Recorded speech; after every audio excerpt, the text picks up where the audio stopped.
Hello everybody, in this video I'm going to show you how to fix this error for this update not updating properly on Windows 11. It's very easy to fix, so try not to skip any steps. Okay, method number 1, this might work. Go to your search bar, type in Windows Update Settings, click on Windows Update Settings, and from here you want to pause the update and then resume the update to see if that fixes the issue. Okay, method number 2. Start the app readiness service. So in search bar, type in services. And from here, you're gonna see something called an app readiness. Double click on that.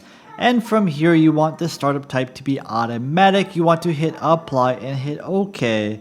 And see if that fixes the issue. If it still hasn't fixed the issue, let's move on to method number 3. You want to run the Windows Update Troubleshooter, so in search type in settings.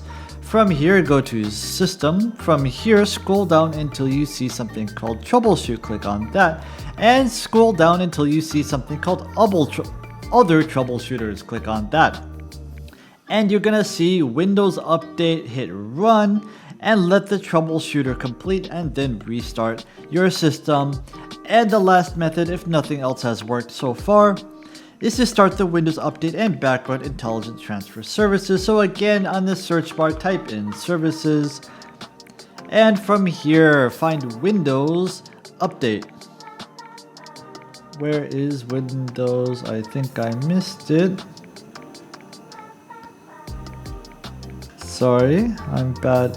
Windows Update, double click on it, startup type automatic, apply OK, and once again, you want to do the same for Background Intelligence Transfer Service. So start with B right here, Background Intelligence Transfer Service. Double click on this, hit automatic, hit apply, hit OK, restart your computer, and then try the update once again to see if that fixed the problem. This should have fixed the problem. If it did, leave the video a like. If it didn't, leave the video a comment and I will do my best to get back to you.